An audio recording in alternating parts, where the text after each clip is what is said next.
What's good, everybody? Welcome to Chattanooga. It is time to crown some state champions in the state of Tennessee. Good evening, everybody. Welcome to the Midstate 48, driven by Miracle Auto Group. We are live from Chattanooga.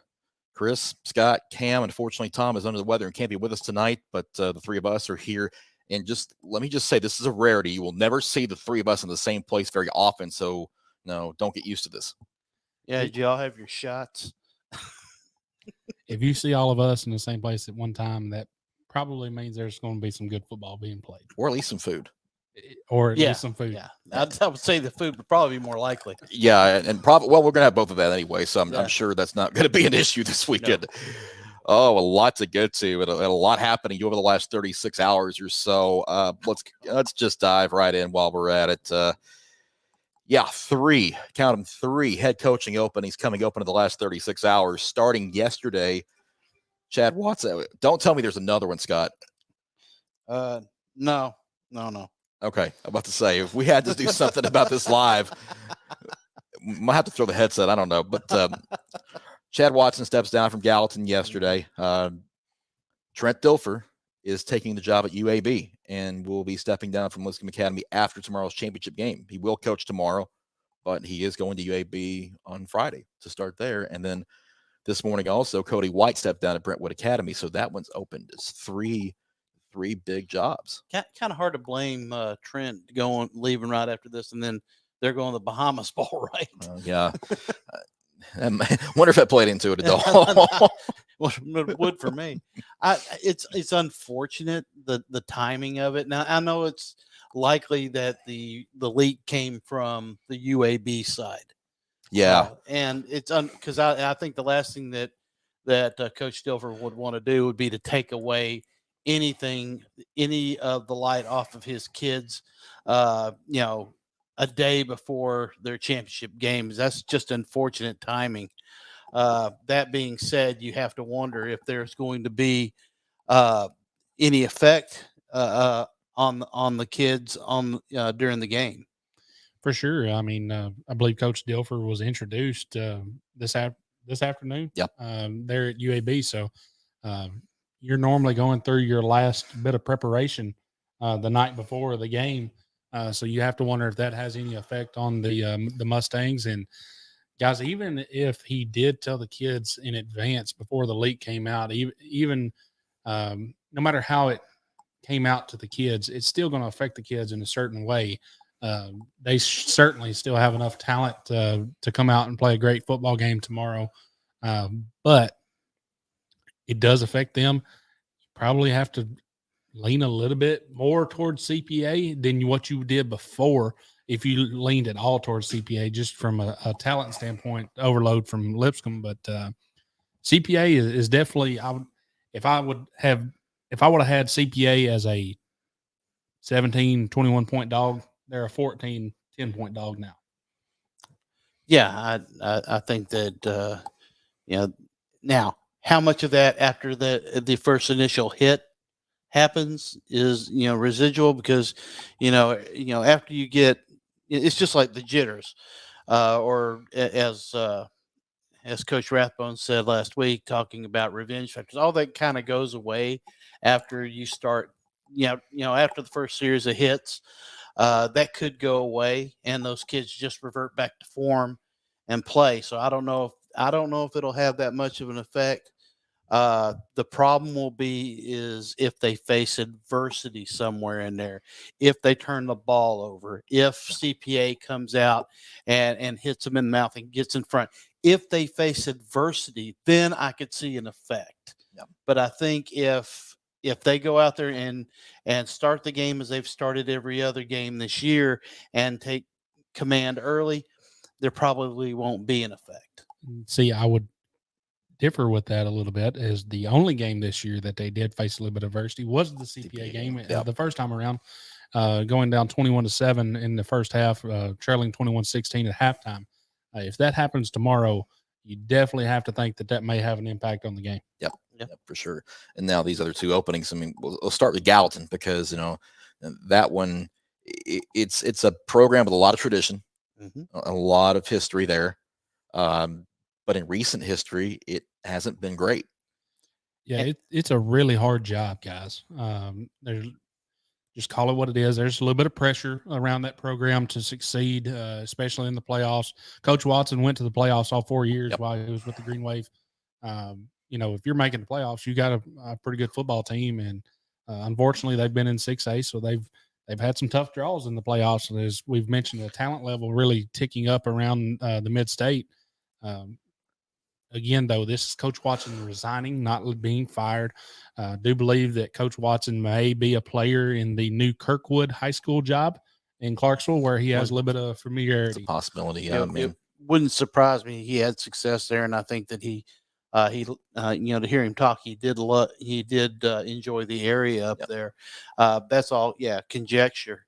Going back to how tough the Gallatin job is, you look at that area is growing too, and the introduction of Liberty Creek and the movement of Gallatin into the new region where they're facing off against Wilson County makes that job attractive, but even more difficult. Right.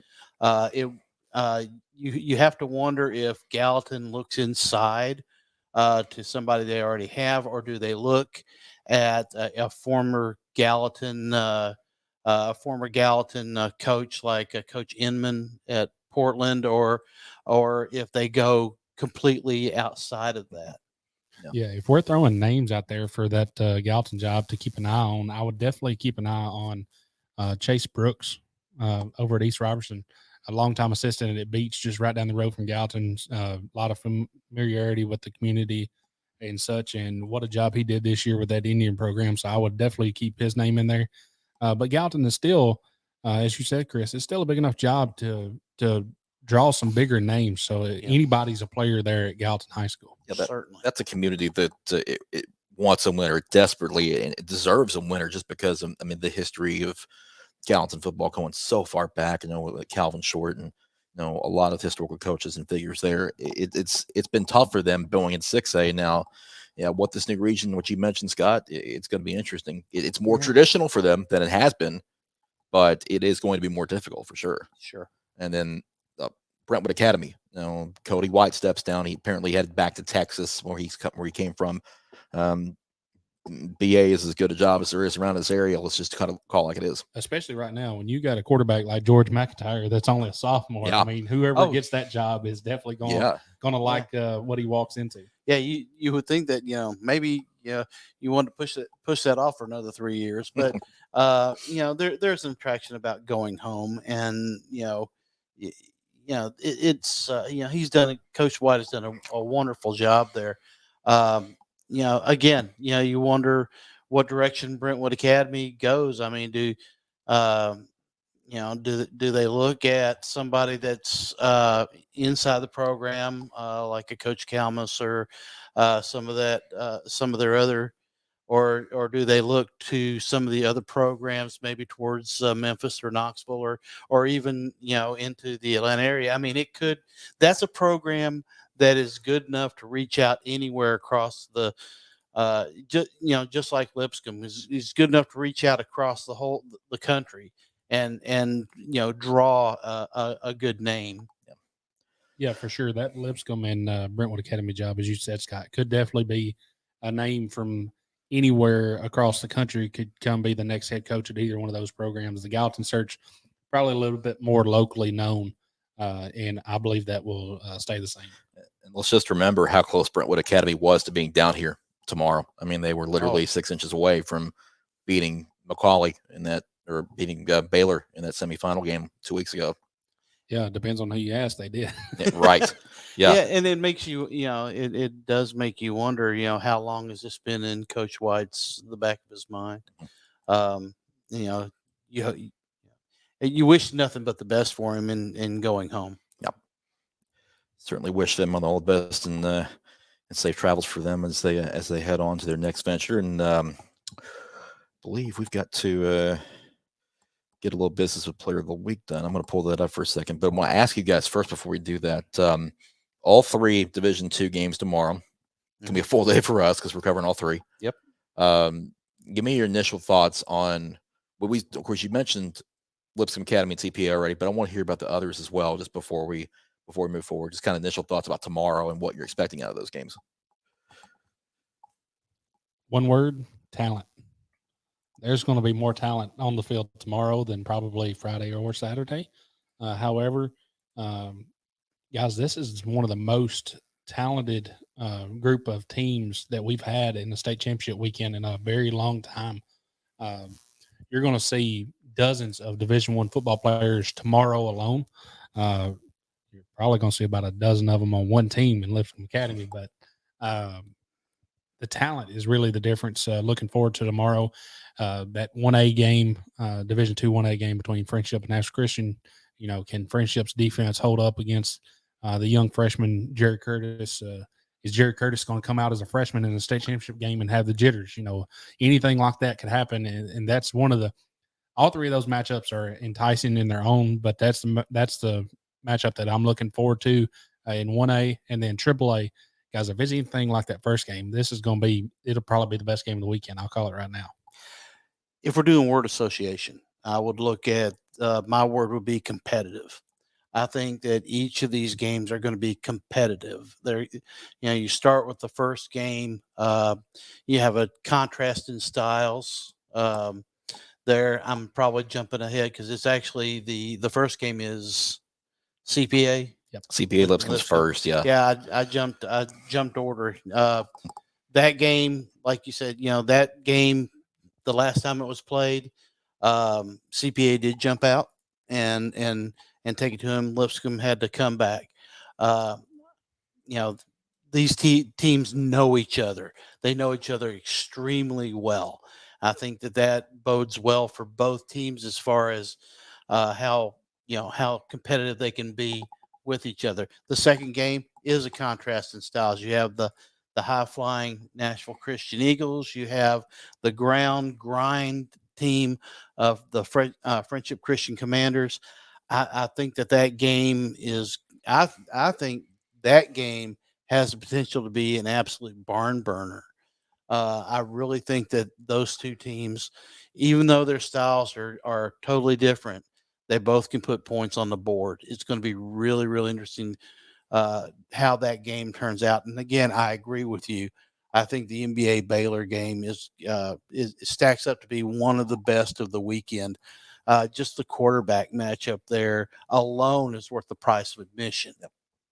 I mean, come on. I mean, where are you going to see this kind of talent on the field?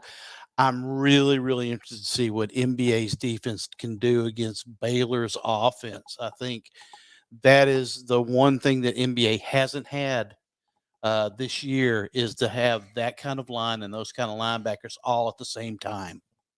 All right. Well, we do have some business to get to first. Let's load up our screen here for the Miracle Auto Group Player of the Week award for the Division I semifinals from last week. We had four finalists up for grabs. It's Paige's Colin Hurd, Beach's Darius Johnson, Pearl-Cohn's Keyshawn Tarleton, and Oakland's Eric Taylor. All four of those players we will see down here this week as well. 626 miles, Chris. I thought I'd be on that list. Well, there's still time. There's still time. I want to say this first. This was the closest fan vote we've ever had since we started this. It was 6 votes between Darius Johnson and Keyshawn Tarleton, and Darius Johnson from Beach snagged that fans vote, a critical vote for sure. So definitely, if you don't think your vote counts, 6 votes decided that particular vote for this week. Tom also went with Darius Johnson. Again, he's not here with us, so unfortunately under the weather, but he did go with Darius Johnson. Cam, you went with Eric Taylor. I did. A couple of big reasons that I went with ET is, he does it on both sides of the ball. I believe he had 10 tackles, tackle for loss in that game. But in the first half, he had, I believe it was 10 carries for like 207. I believe he only had 13 carries for the whole game. So he basically put up those numbers in a half on the offensive side of the ball compared to some of the other performances. I just really thought that he blew that game open there in the second quarter and really allowed Oakland to pull away. Yeah, him and TT Hill both did that, really. Yeah, that was incredible. Scott, you went with Darius Johnson. Yeah, I mean, 4 touchdowns they absolutely had to have against Bartlett team. Yep. And and then to block the punt and recover it for the score. You get 5 touchdowns in a game that you absolutely had to have those kinds of scores. I thought that Darius Johnson to me was. I liked Keyshawn Tarleton. He was really tough decision, but Darius Johnson to me just. We couldn't go wrong with any of the 4. No, you really couldn't. You really couldn't. And I went Keyshawn Tarleton just because I felt like that game out of Haywood. They put up 100 points total between the two teams, and Pearl-Cohn's offense was massive in pulling out a 6-point win there, and Tarleton was a big reason why. So Absolutely. He's getting my vote, but with 3 votes, it's Darius Johnson from Beach getting Miracle Auto Group Player of the Week award. Honors for the Division I semifinals. We've got some hardware that we're going to swing by there that Cam, you've been by there. You did the first time with Caden Tiemann. Like my trips over to Shackle Island. I always love catching up with Coach Crabtree, Coach Wilson over there at Beach. All right.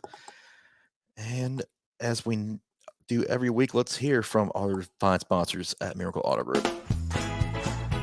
Hi, everyone. Jim Galvin, Miracle Ford, your Ford dealer in Gallatin, Tennessee since 1980. Great news. Beginning now. When you need service, we can come to you. Our mobile service van comes to you wherever you are. Whether you need oil change, lube, routine maintenance, warranty, filters, wiper blades, batteries, bulbs, recalls, and more. Visit our website or call us now. Are you ready for a miracle? Ding. You almost got caught right there. How's that? Yeah, when they came back from this screen, you were still dancing. I like the song, dude. I can't help it. You almost got caught, but it's catchy. And we probably got you in trouble anyway. But whatever, it doesn't matter. Look. I love my Miracle Ford EcoSport. It's out there right now. Yeah. I love it. And we love them for sponsoring not only the Player of the Week award throughout the season, but this show as well. So thank you guys truly for all the support in 2022 and hope to continue that in 2023. We got to talk about some football. Let's get to it. Now, we've already started talking about Lipscomb Academy at CPA, but some of the numbers here, now that 43-21 Lipscomb Academy win at CPA in October. CPA, though, the defense is the big thing here. They're 8-0 when they hold teams to 24 points or less this season, and that, I think, is a key number. But you're not really going to hold Lipscomb at 24 points, but if you can keep them around that ballpark, you've got a chance. For sure. Last week we mentioned a little bit about this game, and we really said that CPA had to execute a game plan and more than come out and just play the game. They really have to execute the game plan. They have to run the football. They have to control the clock. They have to get off the field on third down on defense. And if they do those things, they'll be right there at the end. And Coach Martin is a great football coach, so I fully expect him to have the good thing about these Division II games. These teams have 2 weeks to prepare. Yep. So not only do you have film against them, you know what they ran against you the first time, but of course that goes both ways. But you have 2 weeks to game plan and get this plan fully in effect and get all the minor details figured out before you go into the game. Yeah, I don't think there's. First of all, Coach Martin said it before. You just have to win one. Now, yeah, they've lost 3 in a row against CPA, but you only have to win one. This is the one. Yeah. Okay. There's no pressure on them here. I mean, they're going to come in and play their game, I think. I think, that's a situation that I think Coach Martin would prefer to be in is that underdog position. The one thing I'm going to talk about the don'ts, the things that they can't do in this game, because we know everything that Lipscomb can do offensively. So what CPA can't do is give points away. We know Lipscomb is opportunistic on defense. They've returned countless interceptions and fumble returns. All these points that come everywhere but from the offense. CPA cannot give them those. Cannot. Absolutely must make the offense beat them. Okay. The second thing that they need to do is they can't get caught in a passing game. They can't get behind, especially by more than a touchdown, and have to play catch up. they really have to keep Asher Keck, Cruz Law, and have those guys be your main primary guys driving the ball, grinding the clock, and keeping that high-powered Lipscomb offense off the field. If they can do that, they have a chance to really pull off a tremendous win. But that's a big ask against a team as talented as Lipscomb Academy. I agree. Both of you really mentioned it. If this game gets in the 30s, CPA's chances are very, very slim. Very slim. For CPA to win this game, this game has to be a 21-17, 24-21 type game. Which would go against a lot of what Lipscomb Academy's done because they've averaged 45.4 points per game this season with a couple of games in the 70s. So that, what they're capable of. And but CPA knows this. I mean, familiarity breeds contempt, and whatever rivalries has come and it should be. It's going to be an interesting way to start things off. It's at 11 a.m. Eastern kickoff tomorrow. And I think you're exactly right too. Familiarity. Okay, if this were another team coming in to face Lipscomb Academy, I don't think they have the chance to fare near as well. Yep. Because they're looking at this giant monster that scores all these points. CPA knows these guys. Yep. Yeah. So both of these teams are making their 10th ever appearance in a BlueCross Bowl championship game. CPA's won 5 and lost 4. Lipscomb Academy 4 and 5 in their 9 other appearances. CPA's in here for the 5th straight year, so they're no stranger to this stage, and that's the thing also to keep in mind there. I mean, they know what they're doing here. Yeah. 6th matchup in 3 years. Yeah. There's a reason for that. Yeah, and you look at how they got here, and we talked about those 70-point games. They put 77 up on Silverdale in the second round of the postseason. Lipscomb Academy did after winning the Middle Region title, and then went on the road at Knoxville Webb and won 44-7. CPA was the number 3 seed out of that Middle Region, but I think it worked out okay for them because they won at home against Boyd Buchanan 27-16, on the road at Los Ann 21-13, and then won at Chattanooga Christian 28-13. And they're not faced by this. No, and they played tough games. They beat Boyd Buchanan. They beat Los Ann. I mean, those are tough games that they played.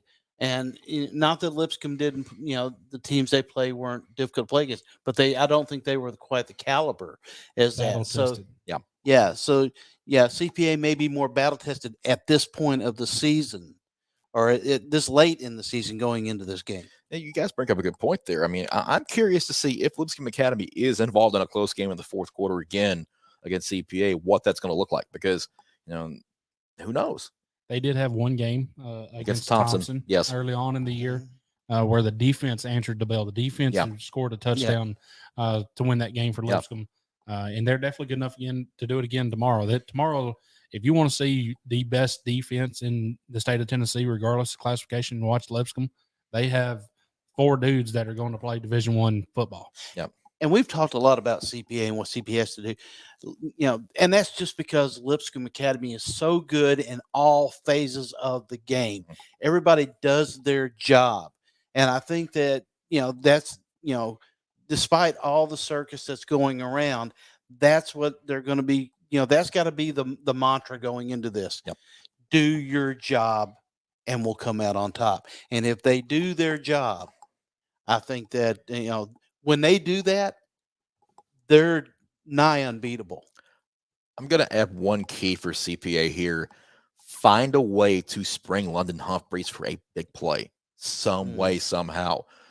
Probably going to be traveling with Caleb Beasley a lot, so the matchup at one-on-one lockdown, there's not going to be many opportunities in the passing game, but if you get him on a jet sweeper or something, maybe a kick return or a punt return somewhere, with a ball in his hands, there's few people who are going to catch him. Lipscomb got burnt on kick returns in that first matchup with London Humphreys. I do not think they will kick it to him tomorrow. I'd be surprised if they did, but you never know. On to that second game on Thursday, Friendship Christian and Nashville Christian. This one's interesting for the sole reason that these two teams have not played since 2017. The semifinals that year, Friendship Christian won that one 27-23. So not a single player on either one of these rosters have played against the other team in this game unless they transferred schools, which would have to do some more digging on that. Anyway, Friendship Christian, defensively has been outstanding, 20 points or less in every game this season allowed. Against Nashville Christian, who scored 31 or more in every single game during this 10-game win streak they're currently on. It is a clash of styles, as we spoke about earlier. Yeah, Friendship Christian, this is a senior laden team. These kids, they started the season. This is what their goal was. The seniors, they brought the youngsters, the young ones along, and they've continued to progress. I mean, they got a tremendous running back in Tyson Walcott, who, and I say running back, but he's also, on defense, he's a force. Garrett Weekly, who, the preferred walk-on at Stanford, which I wonder if that'll hold up now, by the way, with Stanford's coach leaving. He's a great quarterback, but I think, you look at Brock Montgomery, and he is so good on both sides of the ball. That to me is, he may be the key to this game. Yeah. You turn around and you look at Nashville Christian, and here's a team that started 0-2, didn't look great at the beginning, but their freshman quarterback was brought along by Donovan Smith and James Warmbrode, the receivers, who kind of helped him, stick in there, stay with it, develop that chemistry. It's this game. I'm excited about this game because I think that you got two great coaches who have great players who are uber competitive, and it's really going to be interesting to see what is the thing that kicks it over and wins this game. Is it going to be the ability of Brock Montgomery to cover Donovan Smith? Is it going to be vice versa? I mean, where does success come from in this game?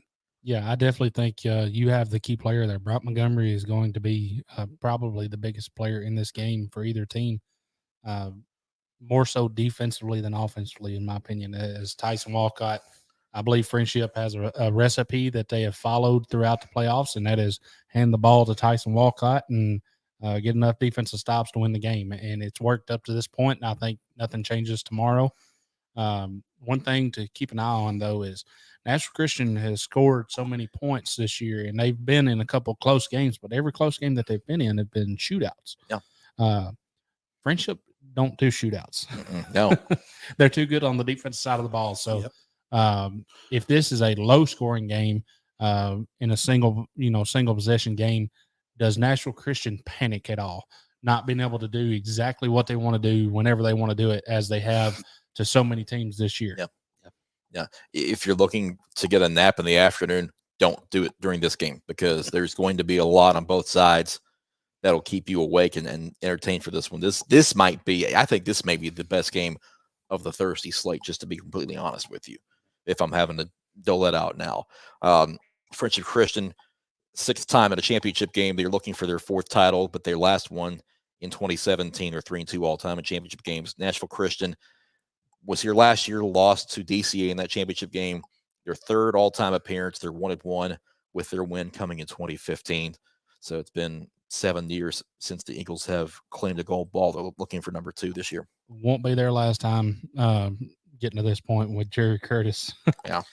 And I, you talk about Brock Montgomery being the key player. Also, another one is Jared Curtis. He's kind of the wild card here because he has the ability to run or throw, and his ability, it really comes to his ability to create. And I think that his ability to create, how creative he can be against that Friendship Christian defense is I think, going to be a tell in this game. Yeah, definitely will be an impact. And one name that I will counter that with is Devin Lively, big defense tackle for Friendship. Over 25 tackles for loss, over 8 sacks on the season. If Friendship wants to slow Curtis down, he's got to be a force to be reckoned with. How they got here, Friendship Christian was your East Region champion. They won against DC in overtime 14-13 on a blocked extra point. They won 24-20 at home against USJ in the semifinals. Nashville Christian won the Middle Region title, blew out Trinity Christian 42-7 and Jackson Christian 54-20. So, yeah, we've talked about it. The styles are different, and these results show how different they are. I'm looking forward to this one for sure when it kicks off at 3 p.m. Eastern time tomorrow here in Chattanooga. On to the nightcap. It's Baylor and NBA, 7 p.m. Eastern for these two teams. And they met October 21st. NBA won by 8, 42-34. Baylor's put up the points, 31 or more in every game this season. The NBA also put up the points here, 30 or more in 10 of their 12 games. So both these teams can light the scoreboard up. We'll see how this one goes. Baylor, first appearance in the championship game since 2011. They've only won one time, 1973. So it's been a while since they've lifted a gold ball. They're hungry for it. NBA, they were here last year, lost to Macaulay. It's their 18th championship game appearance all time. 10-7 record overall. The last gold ball was in 2014. All right. So let's talk about this one. So I will start with this. You said they're hungry for this one. You're just talking about Baylor. None of those kids were alive in 1973. Well, Those kids on that big red team have been here twice. And been denied both times. There's not a more hungry team. I'm going live because I want you to see his face right now. There is not a more hungry team than NBA. There is not. This big red team has been on a mission all year. They played a tough schedule up to this point. In that game, 42-34, that was not a NBA up 42-21, and Baylor scored a couple times late. That was a 7-7, 14-7, 14-14, 21-14. And if it's anything like that right there tomorrow, guys, this is going to be the best game of the weekend. Could be. Yeah. Again, you're looking at, two quarterbacks in Muschamp and Reed that are going to be playing on Saturdays. This is a home game for Baylor. I mean, they're going, they're liable to fill their side of the stadium, but I agree with Cam. I think that memory for the Big Red is a little bit stronger because they've been denied.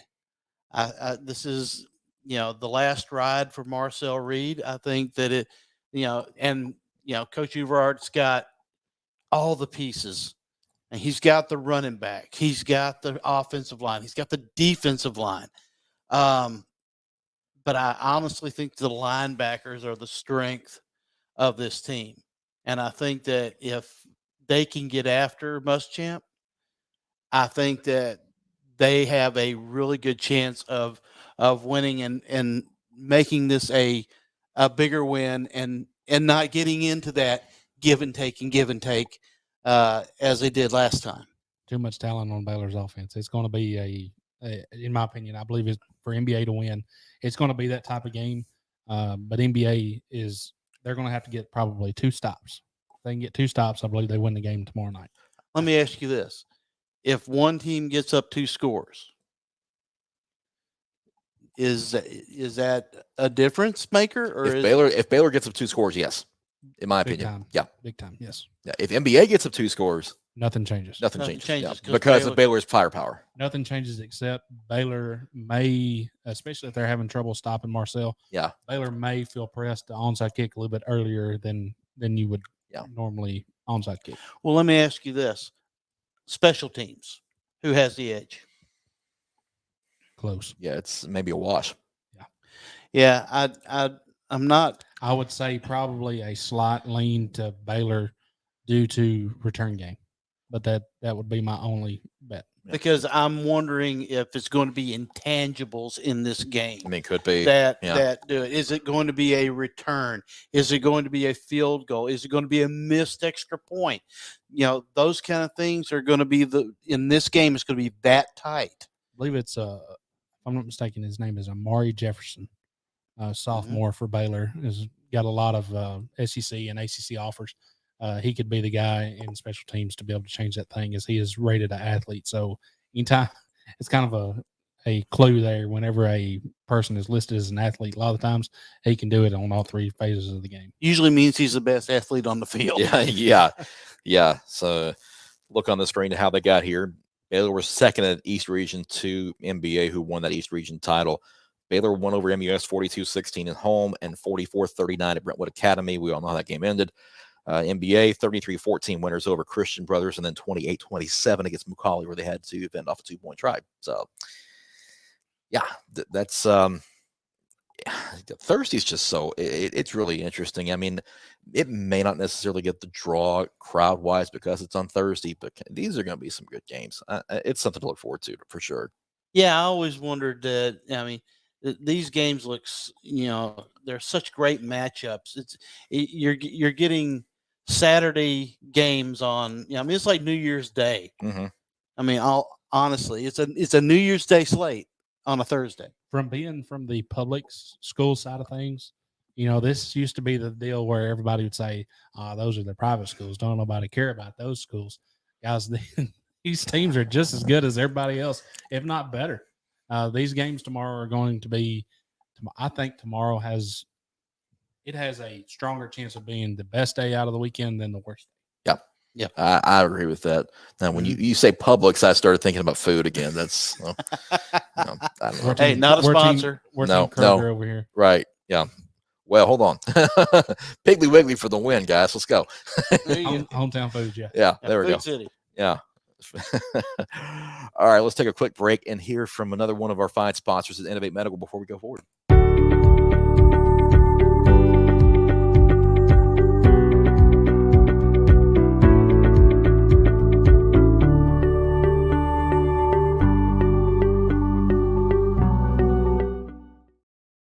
All right, getting us to those Friday championship games, and we will start with that 11 a.m. kickoff on December 2nd between Alcoa and East Nashville. The Tornadoes 13-1, East Nashville 12-2. A rematch of that title game last year where Alcoa won 45-14. Alcoa 12-0 when they score 35 or more points. They've done it 12 times this year. It's kind of been the formula for them. East Nashville has scored 30 or more points 10 times. So, and they're 10-0 in those games. So if the scoreboard gets lit up, that could be interesting. Scored 40 or more the last 3 weeks. Yeah. That's a big thing for East Nashville heading into this matchup. That freshman and sophomore in the interior of the offense line have really started to gel a little bit more. The scheme, getting Frank Gordon and Trey Joyner the ball out in space for the Eagles has really been beneficial to putting up points on the board. The key to me for this game is, unlike last year. Last year, I believe Alcoa made some mistakes early on in that game that they normally do not make, being Alcoa.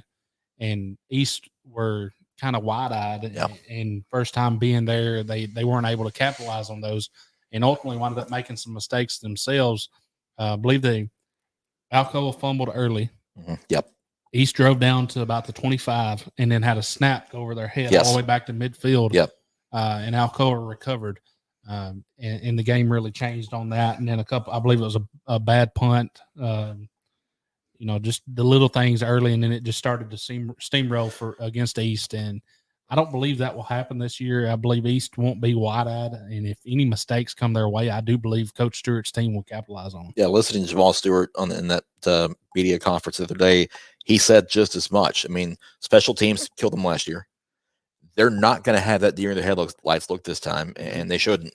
And they've got the attention of Brian Nixon, that Tornadoes coaching staff. There's a lot of respect there from what that game went last year, because even though it was 45-14, East Nashville took the fight to them for 48 minutes. I mean, they were still playing hard all the way through. So that's got their attention for sure. And when you look at these two teams, the way East Nashville has come back from losing to late in the year and plugging some holes in that offensive line, this offense, they found it at the right time. And honestly, the way this year played out, Smith County being as good as they were, especially in the offensive line, may have been a huge benefactor for the Eagle team preparing for tomorrow with that pair of bookend tackles that Alcoa has that are both going to play Division I football.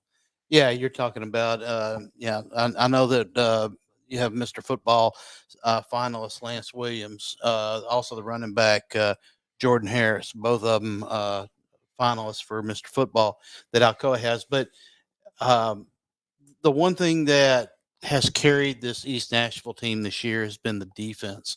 When the offense was going through that turmoil, they changed the lines over. That the defense had to carry them. That defense is still there. That defense is the one that stopped Smith County. That defense is the one that, like you said, they don't have that deer in the headlights look. They've been here before. And the offense is playing with confidence, but that defense is playing with confidence too. And I think that if they can hold that line, and I think they can, they have a really good shot at winning this game. But that's going to be imperative. They have to, not give up big plays and avoid the mistakes that they've made in the past. And most of all, not take bad penalties at inopportune times. That's the one. That's the one right there. Alcoa looking for title number 8 in a row. They've been here 9. It's been their 9th consecutive appearance in the BlueCross Bowl. They're 23rd all time. They're 20-2 in championship games. Only 23. Yeah, feels like more, doesn't it? But East Nashville second at straight appearance, and they're looking for that first title and try to get Metro their first title since 2006, if I'm not mistaken. I'll have to go back and look on that. If someone wants to correct me, feel free. Alcoa 42-0 over Johnson County, 42-20 over Pigeon Forge, 56-21 over Gatlinburg-Pittman, and 38-13 at Giles County last week. East Nashville, the Region 5 runner-up, 14-10 win over White House at home, and then on the road for the next 3, 40-34 at Waverly, 40-27 at Smith County, 41-15 at Covington. Cam, you mentioned that Smith County game, but I think it's the Waverly game for me that really turned my opinion back for East Nashville because they found their offense that week against a very tough Waverly defense. Yeah, and the way they've gotten Frank Gordon involved in the offense in multiple ways, getting him the ball in space, I think that you're absolutely right, Chris. That Waverly game, because I was at the White House game, and that offense looked discombobulated. They came out that next week against Waverly, and it was a totally different offense. It was a totally different attitude. And if you look at those scores, 40, 40, and 41, the offense started to gel and put together. I agree with you. I think that Waverly game was key to how well they've done so far. You look at Alcoa is equally as impressive, but that you expect that from Alcoa. Yeah. Yeah, that Smith County game, a lot of similarities between that Smith County team and this Alcoa team, in my opinion. Of course, Alcoa is still Alcoa. They do everything on an elite level. But Smith County is huge in the offensive line. Smith County has a quarterback that is a big kid that likes to run the football. Alcoa's got a big kid at quarterback in Lunsford that likes to run the football. So it's definitely both Smith County and Alcoa like to do the same thing, and that's just pound on you. One thing that Alcoa does have that Smith County did not have, and it was really the difference in that quarterfinal game, was Alcoa has the athletes on the back end to at least be able to slow down East Nashville a little bit. Smith County was outmatched all night, and East knew it and threw slants most of the night against linebackers. And when you got guys like Frank Gordon and Trey Joyner, it's hard for a defense to slow those guys down. Want to mention also that we do have a sponsor for coverage of those two Metro Nashville teams in the BlueCross Bowl, and want to certainly thank the Fans Inc. for stepping up to help sponsor those two games. WeAreTheFans.org is the website that you need to go to check out what the Fans Inc. are doing for Nashville athletics. Yeah, the big thing with that link, guys, we announced on the show a couple weeks back that Metro Nashville is going to be able to put turf fields for all of Metro Nashville, Davidson County schools. Part of that contract for that to be able to happen is for a third of that money to be inputted by Fans Inc., and that's counting on donations from you guys. So if you're from Metro Nashville, or if you love high school football and you are on board with bettering the opportunities for these kids, definitely go check out WeAreTheFans.org. Yep. And if you can, donate. If you can't, definitely let them know that we appreciate what they're doing. Also, I'll go ahead and name drop him. I know he probably wouldn't want me to, but Jamie Hollins does a great job with that program. I believe he's actually providing hotel and transportation and meals I know for at least East while they're down here. So he does so many things for that Nashville metro area in athletics. So we appreciate him, and we appreciate Fans Inc. And remember to go donate at wearethefans.org. Yeah, absolutely, doing tremendous work. Yeah, if bottom line is, if you're a fan of high school football, find it in your heart to donate and get these kids some good surfaces to play on. Let's get to that 7:00 Eastern kickoff on Friday night between Knoxville West and Paige. Another, like last year, Paige playing a team for the first time in Knoxville West.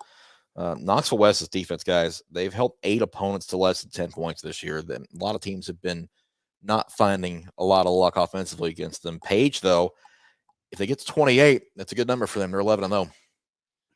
Yeah, it is. But the one thing that I look at in this matchup, and as much as I wanted to, I'm not going to disclose my pick, but as Paige is a huge success story in what those seniors have been able to do to get back here, especially after losing to Nolensville in the regular season.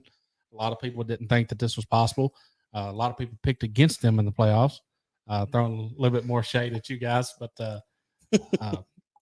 what Coach Rathbone has done down there, he's really starting to build a program, guys. They're not just a team that made a run anymore. But when you think about this West team and you think about Braden Latham and you think how many teams over the last, I believe you said it was 23 years for Alcoa, even though it feels like it's been 30. How many teams have beaten Alcoa and Maryville in the same year? West has done it this year, guys. Yeah. They're undefeated, and they're undefeated for a reason. They're a darn good football team, and the Patriots have an uphill battle for sure. But if I'm not going to count out anybody, I'm not counting out the Paige Patriots. Yep. No, let me, seeing Paige and watching a little bit and watching some of Knox West games, I think Paige matches up actually pretty well with Knox West. They do have a lot of talent. They do. Their quarterback, Carson Jesse, he's a workman-like quarterback.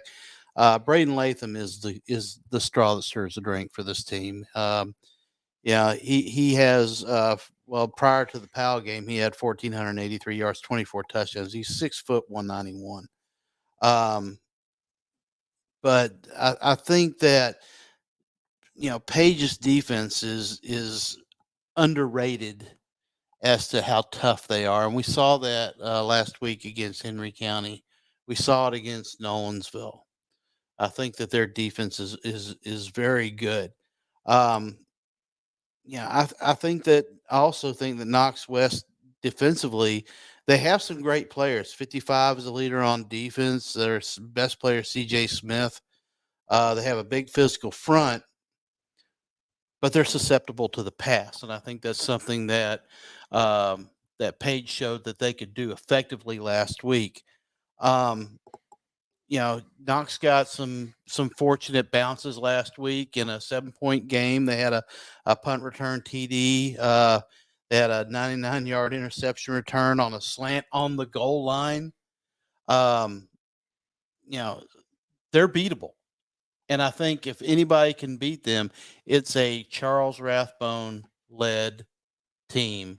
And I think that this scrappy Paige team, being here again this year, just like East Nashville, those lights aren't as bright. And I think that this team, because they don't have the flash of Jake McNamara, because they're so workmanlike, have a really good chance of knocking off Knoxville West. I believe they appear more as a unit than they did last year. Last year, they had McNamara kind of flashed a little bit. This year's team is 100% a unit. They play for each other. There's no I. It's always a we. That team has been on a mission since the start of the year, and they went through some bumps and bruises, but they made it back. Yeah, I honestly believe that Coach Rathbone is one of the best coaches and has a great coach staff. The adjustments he made last week against Henry County, recognizing the middle of the field open, that got them big chunks of yardage and changed the game. I think Coach Rathbone is, I don't want to say underrated because I think a lot of people respect him, but he is one of the best schematic minds in the Midstate. Well, West is looking for its second all-time title. It's their third appearance all-time. They're 1-1, but the win came in 2014, so it's been a while for them. Paige, second straight appearance, but again, also coming up empty last year, looking for title number 1 for them. And we talked about the similarities between the way Paige and East Nashville have gotten here, and you mentioned it. Paige, runner-up in their region, won a home game in round 1 over Green Hill, 48-21, and then on the road, 42-39 at Mount Juliet, 35-28 at Nolensville, 27-24 at Henry County. Now, just 3 very tight, very close games that they all won on the road.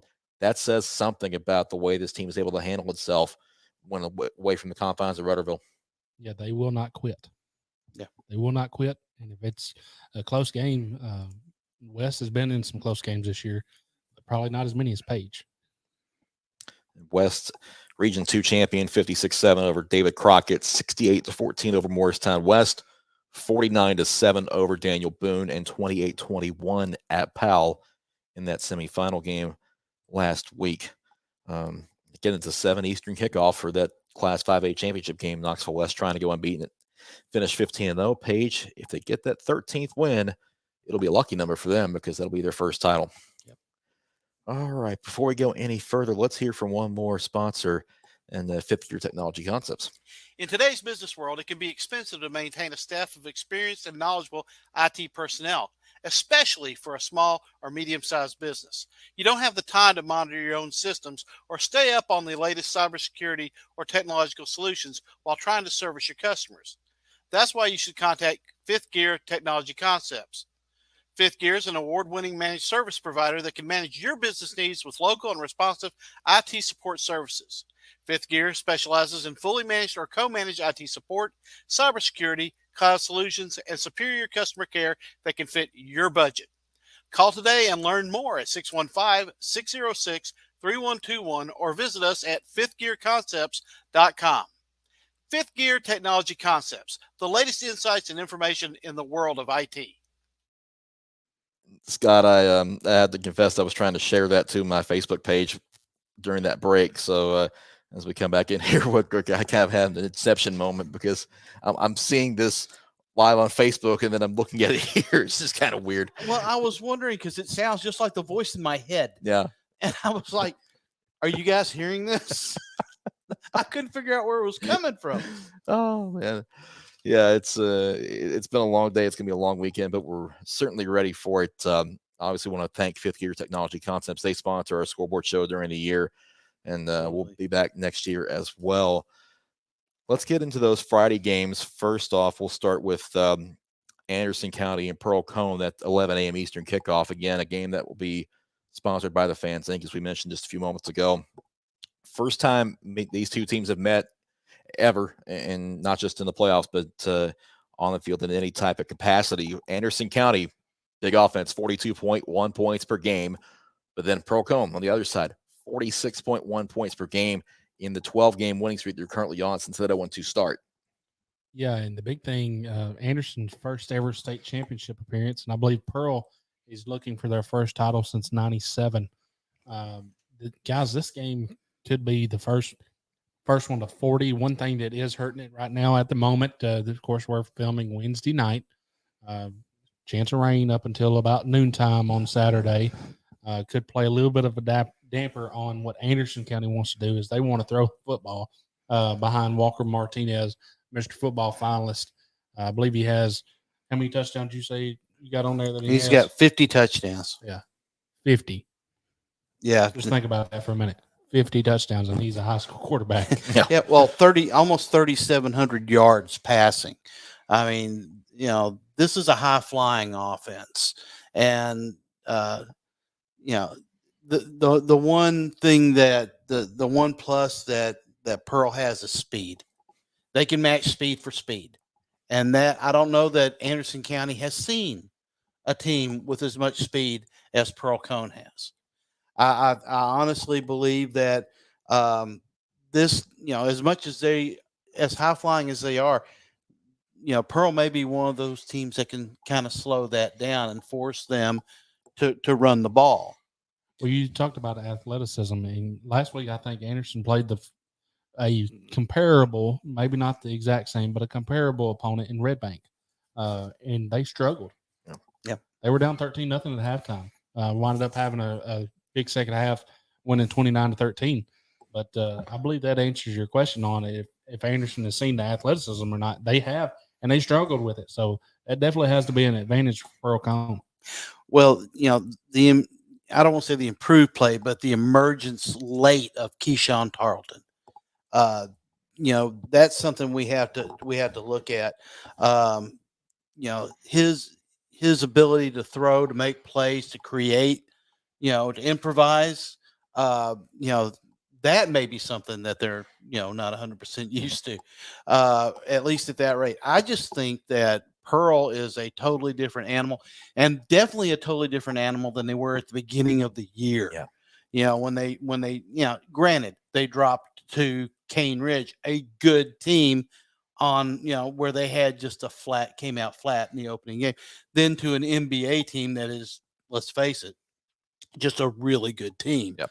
Since then, they have been a juggernaut.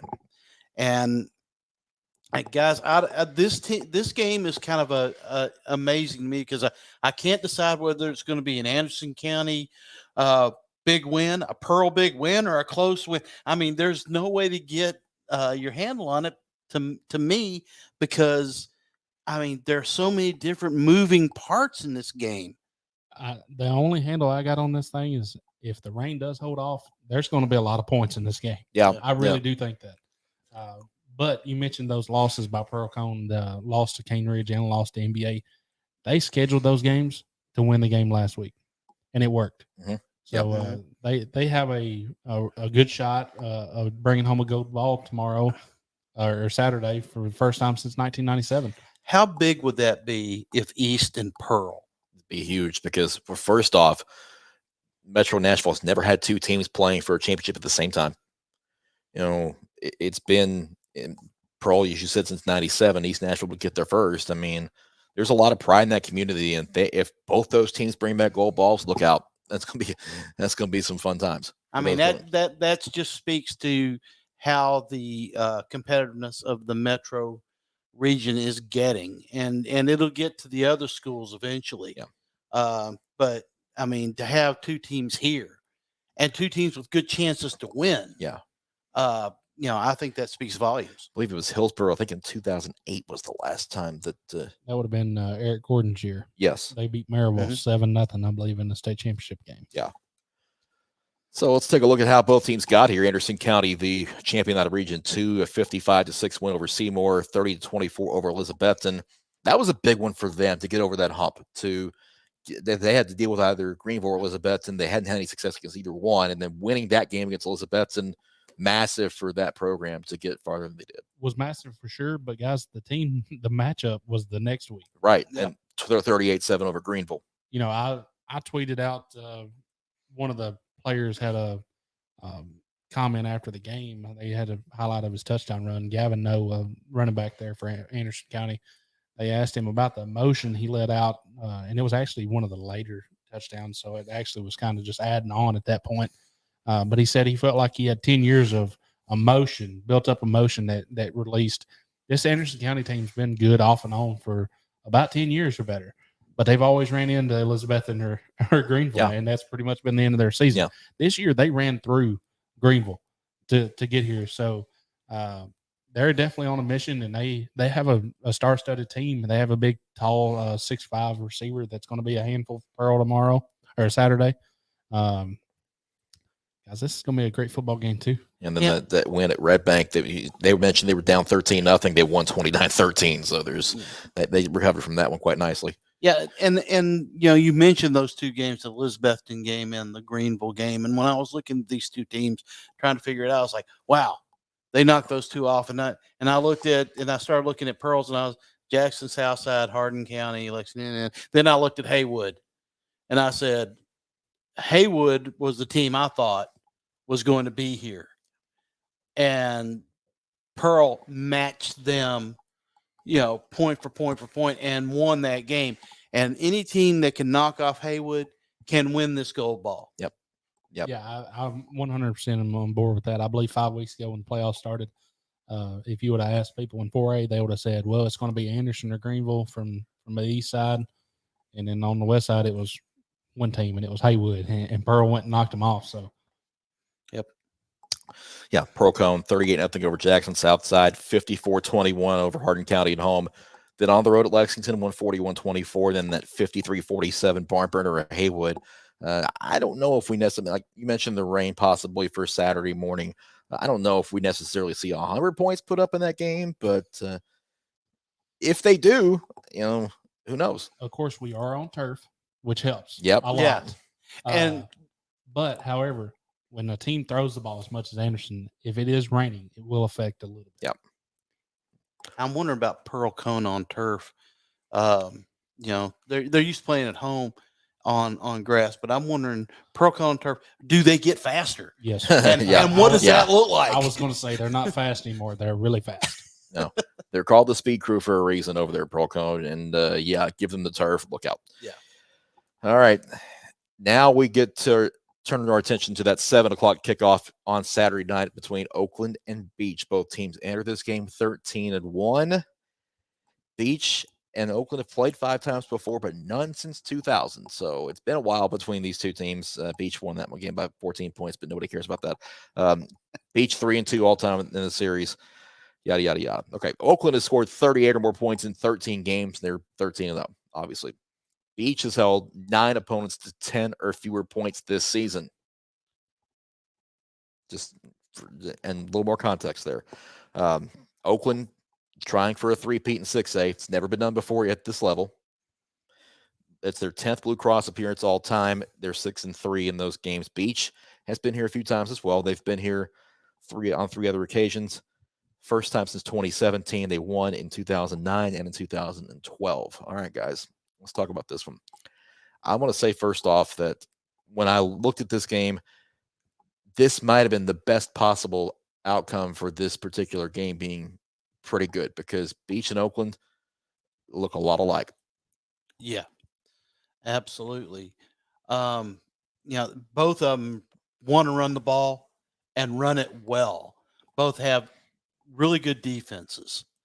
The kicker to me, the thing that, if there's an edge somewhere, Oakland has depth that I think Beach does not have. But that being said, it hasn't stopped Beach all year. This team runs the ball extremely well. Darius Johnson, he's a force. The thing that sees me is what gets me is this going to be a track meet. You're going to see Eric Taylor go 80 yards, and you're going to see Darius Johnson go 80 yards. And part of me goes, oh, yeah. And then I remember that these teams have really great defenses, and it's probably not going to see that. You're going to see grind. You're going to see Cade Hewitt running the ball. You're going to see multiple running backs, Tiemann, Johnson. You're going to see all those guys running the ball. Bronco Hanks, you're going to see him going side to side on defense. To me, this game is going to be a grind.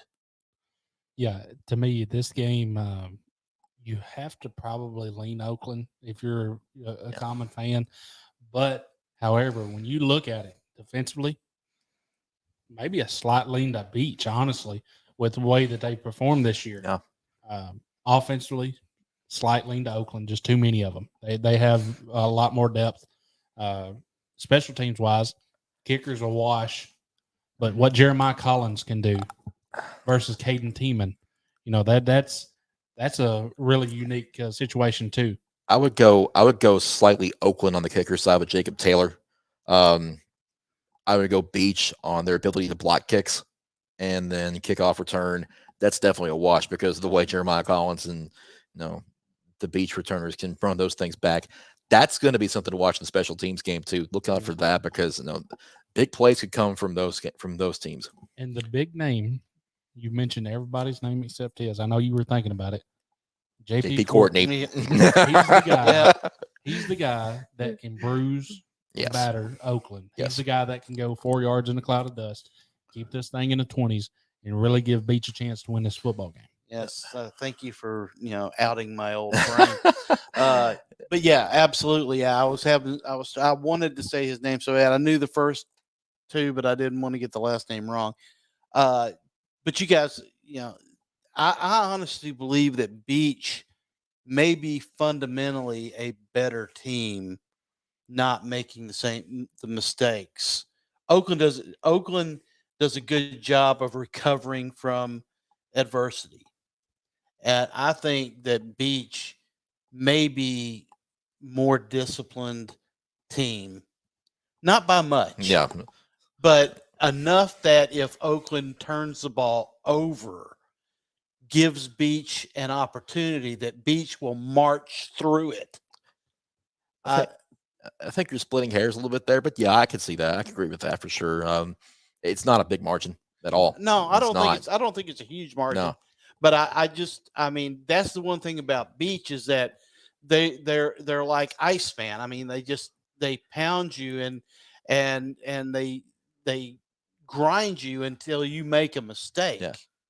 It goes back to the way these teams look. They look a lot alike. And listening to both their coaches during the media conference, Anthony Crabtree was like, he didn't necessarily think that they had the horses to run with Oakland. He did say as much in the media conference. Now, I wonder if that was just a little bit of just downplaying them a little bit. But there's some respect between those two coaches for sure. They've worked together. They've slid under the radar for most of the season. I don't think nobody's sliding under the radar with Coach Kevin Creasy. No. But this is a matchup that both coaches, I believe, honestly would tell people if they could choose the other opponent, they would. Yeah, and Creasy kind of said that as much in the media conference too, because he basically said, "Yeah, I was kind of wishing he's still in 5A." So, I mean, let's face it. I mean, these are two extremely well coached teams. yes, these are extreme. You said I was splitting hairs, and yes, I was. I mean, honestly, I agree with you. I'm just saying that I think that Oakland is so talented they can overcome mistakes. Right. Yeah. Beach is talented, but I think they don't tend to make. They tend to thrive not on making those mistakes. I think that Coach Crabtree is an outstanding coach. I think Coach Creasy is an outstanding coach. What we have here, like I said, the only difference that I really see is the depth of Oakland here. Yeah. As being a difference in these teams. Yeah. A little bit of an experience factor, I believe, may come into play too. Oakland being here the last 2 years, their seniors have played on this level before. Beach's has not. But however, Beach definitely likes that role of being the underdog. I will say this: Cade Hewitt could be the difference in this game because he has the ability to create and throw and run. Mm-hmm. Beach can throw. They just don't want to. Right. And so Cade Hewitt may become a bigger factor in this game than we've seen him in some of the other games this year. Yeah. Oakland breezed through their playoff run, 65-0 over Shelbyville, 41-7 over Lebanon, 48-23 over Blackman, 38-15 over Maryville. All of those games were at home. They didn't have to travel at all. Beach did that. Win 49-22 over McGavock at home. They beat Smyrna 24-21 in a game that was not that close until the last play. 35-7 win at Cane Ridge, which I think may have been one of the most impressive games they played all year. And then that win last week at Bartlett 50-39, where they nearly blew a 23-point lead? Yeah, I believe 22. Yeah. They were up 35-13 at halftime. Bartlett comes back, takes the lead 39-35, and then Darius Johnson pulled through there in the fourth quarter. Block punt, and then scampered in with 54 seconds left for the 50-39 final. But that Beach Smyrna game there in the second round, I was there for that one. And guys, that was not that close of a game. No knock on Smyrna at all, but a missed call and some momentum going the other way, or else that game was probably 24-7. Just a side note too, we didn't mention them, but that 1A championship game on Friday between Clay County and McKenzie, we'll have a little bonus coverage for that as well. So any Clay County fans that are watching tonight, you can expect that from us as well this weekend. So yes, be sure to follow us on social media for those updates and highlights. I know are not accustomed to us covering you guys. So be sure to follow us on social media. 615preps.com as well. All right. I'm done with ads first, so we can go ahead and go right to that favorite time of the week for Cam anyway. And Might not be my favorite this week. let's get after it. Let's pick some winners for these BlueCross Bowl state championship games. It's time for Who You Got. Are you sure?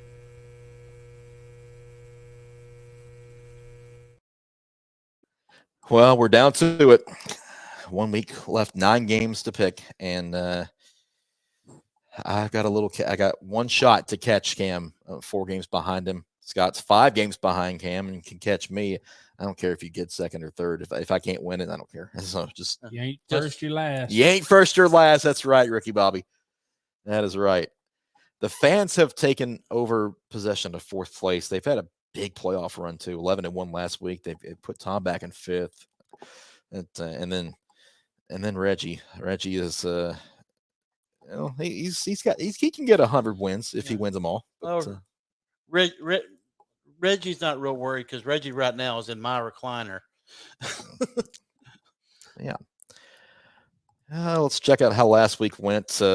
We all pretty much went same on many different games. Clay County, McKenzie, Tyner, Alcoa, Anderson County. We all had those. We all lost on Riverside against Huntington. Huntington did not win that one. Riverside is headed to Chattanooga.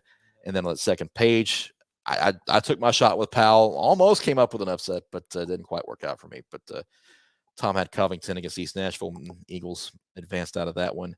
The 4 of y'all had Haywood over Pearl-Cohn. Me and the fans, we called that one. we told y'all on that one, but doesn't officially count for us there since it's not a solo win. But Paige over Henry County, Beach over Bartlett, Oakland over Maryville. We all had those. It was a good week for everybody, so nothing to complain about there. On to the picks.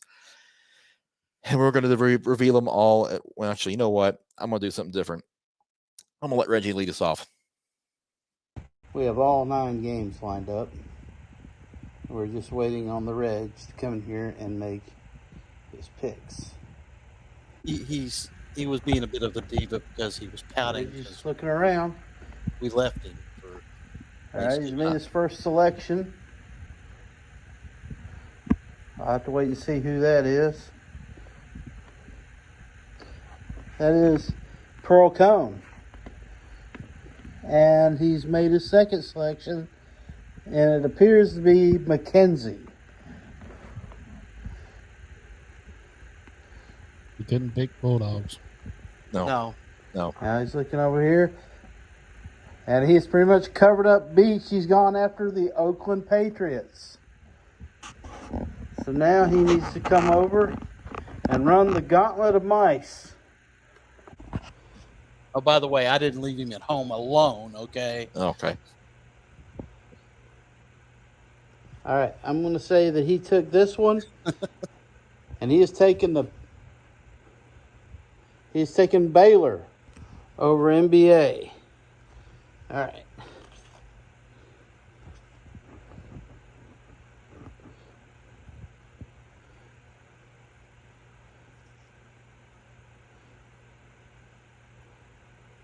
All right.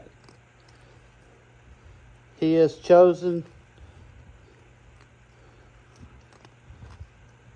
Friendship Christian over Nashville Christian.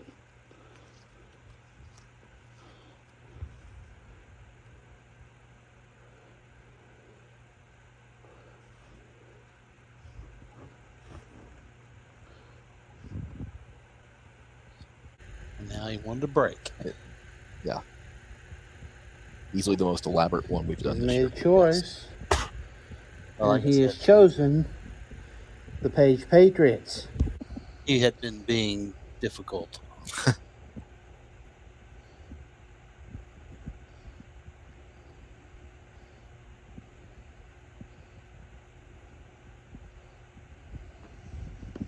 He has chosen East Nashville. We have to give credit to Annette for her stunt hands here.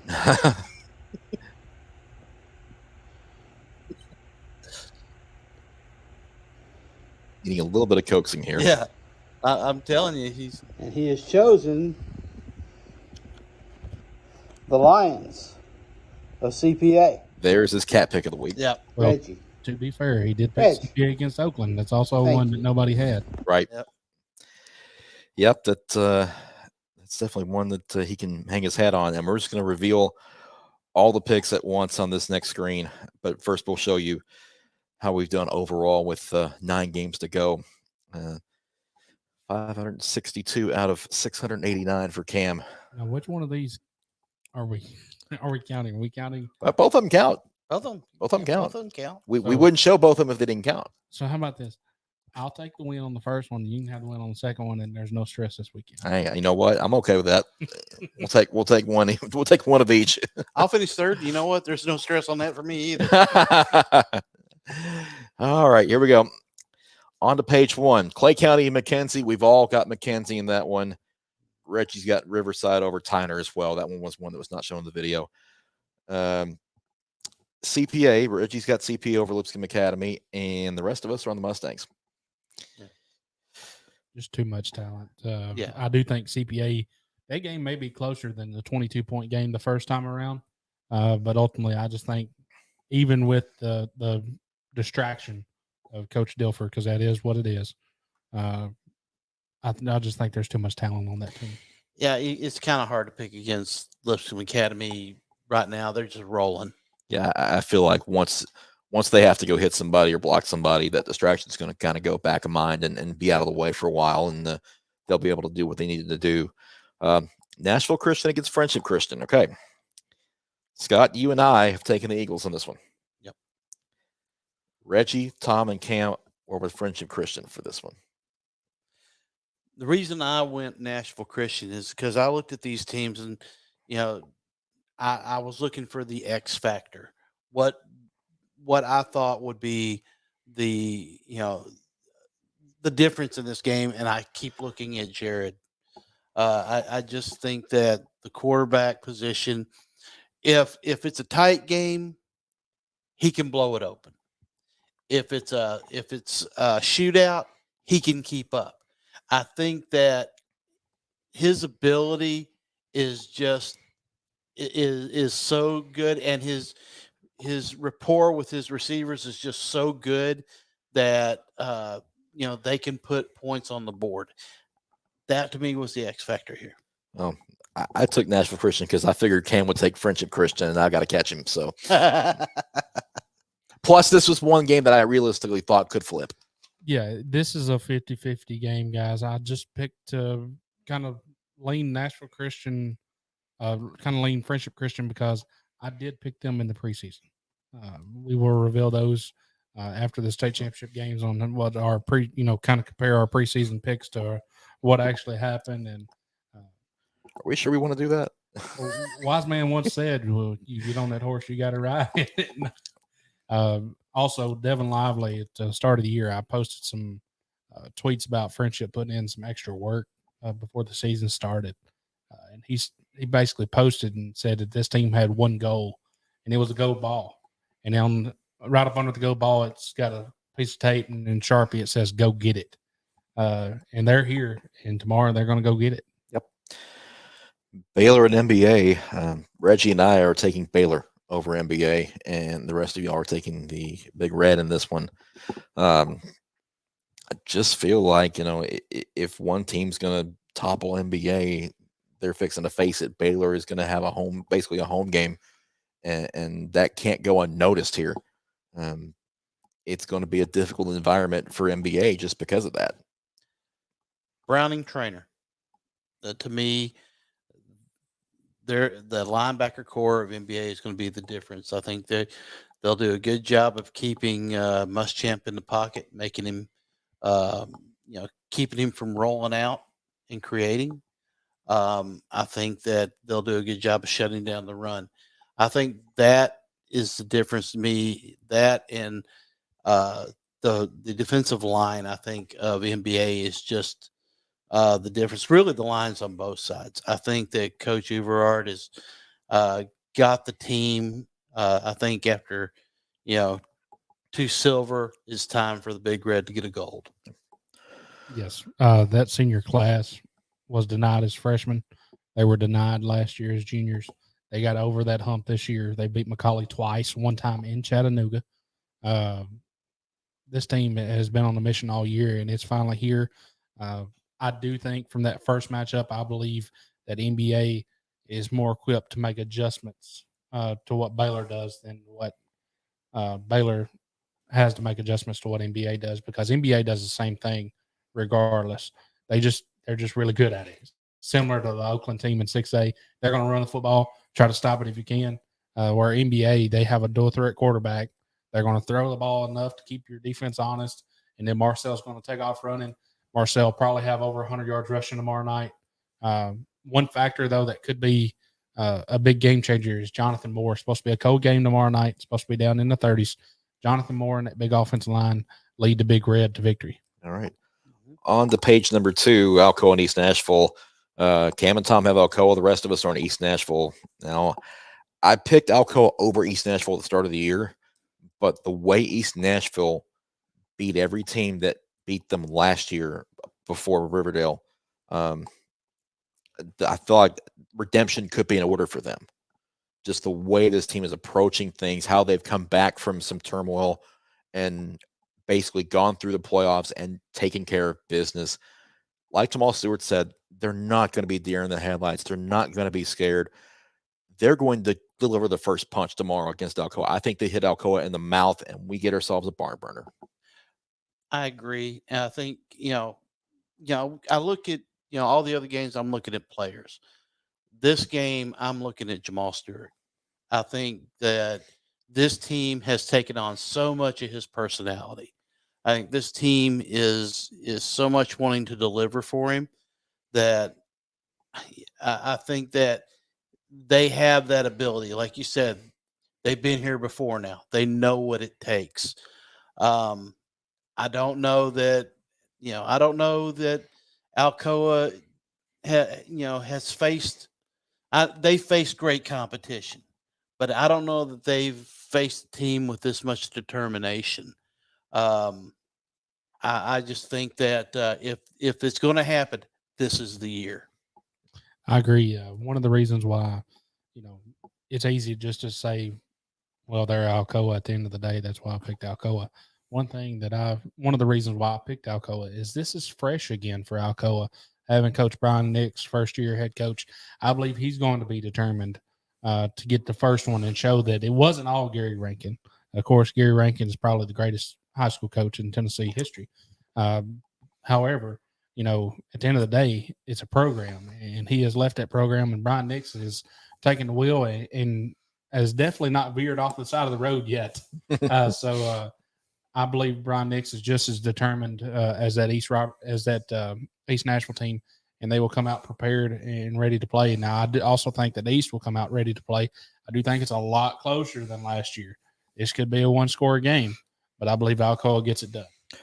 Knoxville West and Paige, and Tom and Cam have Knoxville West, and the rest of us are on the Patriots of Paige. I could easily win Knoxville West here. I mean, that's been an impressive bunch, and listening to them the other day, it was impressive just to hear them talk about what they felt coming into this game. Paige has a big uphill battle on its hands. Let's just call it what it is. I mean, this Knoxville West team may be the best public school team across all classifications, except for maybe Oakland. But I feel like Paige is just on a mission in this postseason. They've, they climbed the mountain to Mount Julius. They said no more Nolo. Went over Nolensville, and then they get it done in Henry County on the road. It seems like this team is just finding a way to win tough games, and this is gonna be another one. Yeah, such a hard game to pick for me, guys, because of that exact reason. I do believe Paige may be one of those teams of destiny. They've just found ways to get it done, all playoffs. And I kind of feel bad because I have picked the Patriots throughout the playoffs, and now I picked against them. But when you have a resume that Knox West has and beating two giants, just call them what they are, in Maryville and Alcoa, I can't remember a team that's beaten both of those teams in the same regular season. Maybe a CAK team when Charlie High was there, possibly. But other than that, that just doesn't happen. So this West team is on a mission, and ultimately, I had to go with them. After the game the other day, and you can actually see this on the 615 preps, the highlight reel from the Paige Henry County game. At the end, if you stayed around for the for the credits, yeah, he said no more Nolo. He said we came to Henry County, but the one thing that he said to me that really told me everything was, we already had the buses ordered. Yep. Okay. They are playing with confidence. They are playing with swagger. Yeah, I think this is that Knoxville West may have more talent. I think they may be more athletic, but you can't show me another team out there with more grit than this Page team. I mean, the quarterback is a linebacker. He's not a quarterback. He's a linebacker that happens to line up at quarterback, and he plays like it. I watched him on a 3rd and half to have it barrel over a player at Henry County to get a first down.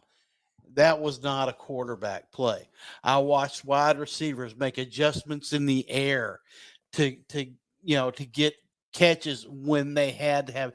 This team comes through when they have to. And I think that Coach Rathbone has a team that really believes, and that I think will be the difference in this game. Class 4A, Pearl-Cohn and Anderson County. Tom is the lone wolf here. He's going to Anderson County. The rest of us are taking the Firebirds here. And we've discussed as to why and the way that this game could go, be a track meet if the weather holds up. So, yeah, I could certainly see the points being up there, getting this game getting maybe high 30s. Yeah, they showed last week against a very talented Haywood team that they're not scared of a shootout and they can win in a shootout. So if it does turn into a shootout, I definitely like Pearl-Cohn. This was a hard game for me to choose when you're looking at it because I didn't know which way it would go. Yeah. And there are so many different moving parts.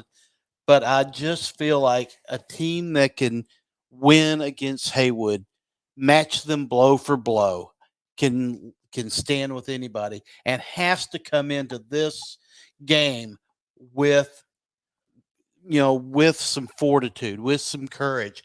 I think the last time they were in the BlueCross Bowl, they didn't have that. They came in, and the Catfish will tell you he thought the game was too big for him. Mm-hmm. I don't think it is this year. One thing to mention, I'll kind of defend Tom's pick a little bit here.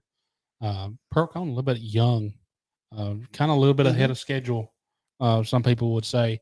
And that Anderson County team making their first ever state championship appearance, that normally works out one of two ways. They're either a team of destiny, that's just on a straight mission to go get a gold ball, or they come out and have wide eyes and make some mistakes early on in that game. And that could be a difference in that game, because when you talk about a track meet, you talk about a game that goes back and forth. If they spot Pearl-Cohn 14 or 21 points, that ball game's over at that point. Yep. Oakland at Beach. And you see it on your screen if you're watching. It's Oakland across the board so far. Tell them, Cam. To be the man, you got to beat the man. And ain't nobody in 6A beat them. CPA beat them in a regular season game where they physically dominated them. So it'll be interesting to see if Coach Crabtree has watched that game film and has been able to kind of reconstruct that game plan that CPA and Coach Ingle Martin used against Oakland. But I can't pick against them. It's almost impossible.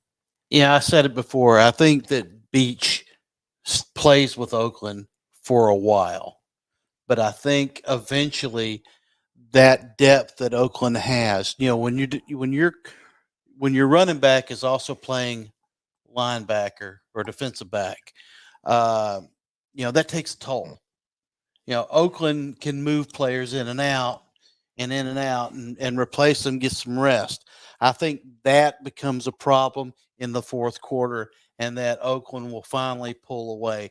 That's the reason I'm going, is because when I look at these teams, they are identical in so many ways. It's the depth that's the difference. Yeah, when we break down positions, we're giving edges to kickers, giving edges to kick returners. There's a reason for it. Those teams are very similar, very evenly matched. I also agree, though, that Scott, Oakland has a little bit more Jimmys and Joes than Beach as far as being able to play at the same level. it's probably the most intriguing game of the weekend and a great way to end the season on a high note. And no matter what happens in that game, I think it's a fantastic way to end the 2022 season. The way this thing has come out, there's been some surprises. There's some teams we didn't think would be here, and who knows, we may get a surprise champion or two. Yeah, and then one thing to note, that Beach squad will actually be moving to 5A next year. So, Right. If they were to pull it off, they will be looking to repeat next year and be one of the few teams. Be one of the few teams that has actually won a state championship and then moved classifications and won it again. That would be Look at- something. look, Cam's already got it planned out. Look, yeah, it's Charles County is one of those teams that was able to do that. That's the only reason why I know that. In Well, 2008 and 2009. Yeah. And we have a Jolly Jacket reference. of course it did. It only took 91 minutes. So I just lived there for 25 years. Yeah. So. all right. Homer.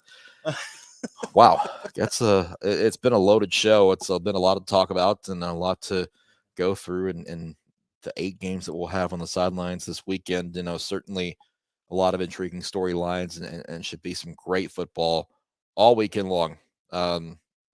We usually have time for a last word, so in that tradition, we'll do that again. And I'll start on the other end of the table. Cam, I'll let you have the first last word of this BlueCross Bowl week. Yeah, we'll start with thank you. Thank you to all our viewers, subscribers, everybody that talks to us when we go out to cover these games. We really appreciate that. Guys, we don't make no money doing this. We do this for the kids and to get those thank yous and, courage and support from fans and players all in the same. This is ultimately the goal for every team at the start of the year. There's 18 teams that are here this weekend. Looking to bring home a gold ball and looking to make a memory that will last them a lifetime. Even the teams that are unsuccessful this weekend will have that memory for a lifetime. Clay County playing in their first ever state championship game. Anderson County playing in their first ever state championship game. Several teams trying to bring home their first gold ball in several years. Guys, this is what it's all about. This will last. I believe Friday Night Lights says it. The next 24 minutes for the next 48 years of your life. Yep. And that's pretty much the way it goes in high school ball in Tennessee. There's going to be more talent than ever's been on the field during the state championship weekend, in my opinion. So if you're at home, of course, we are Eastern time zone. So just to catch people up here, if you're back in the Central time zone, if you're back in the 615, those games are going to be 10, 2, and 6 tomorrow, Friday, and Saturday. Tune in on social media for updates. We'll have stats. We'll have highlight packages. We'll have interviews, all of that good stuff. Please follow, like, subscribe, and thank you again. 2 years ago, I was getting ready to attend BlueCross Bowl in Cookeville. And that Thursday, I wound up in the hospital with COVID. And I watched the BlueCross Bowl from an emergency room table. Prayers work, folks. And I appreciate all the prayers and good thoughts that you guys gave me. And I wanted to, first of all, thank you for that, because I don't know that I ever did. Actions matter. And I want to thank the nurses and the doctors that did what they did to make sure that I could be here. And that's what I wanted to say about that, is that we don't know how many of these we get to attend, we get to see, enjoy it, celebrate it for what it is. Don't get tied up in the winning and losing. You're going to win and lose in life in so many different ways. Celebrate each other's accomplishments, celebrate as a team, and let's come together as a community and just enjoy the sport we call high school football. We want to just be part of the community and come together in some kind of sense of community and enjoyment. So, when you're out there and, these kids are laying everything on the line, just remember, we are lucky to have this. We're fortunate to have this, and enjoy it. It's a great sport.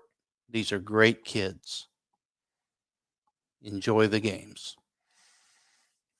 It's going to be a heck of a weekend. I'm looking forward to it, and I know you guys are too.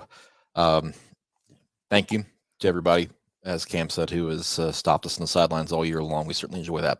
Thank you for all of those who have subscribed to our YouTube channel, and those of you who haven't, please do. It is a goal of ours to get to 1,000 subscribers as quickly as possible. That will help us, another source of revenue that keeps everything free for you. It's very important. It's a goal of ours to get there as quickly as possible. We certainly need that. Everybody who's been following on social media, thank you. We appreciate all of that. Like Cam said, we don't do this for money. We do it because we love it. And everything that we do goes right back into doing this. And we have great sponsors who have allowed us to do that.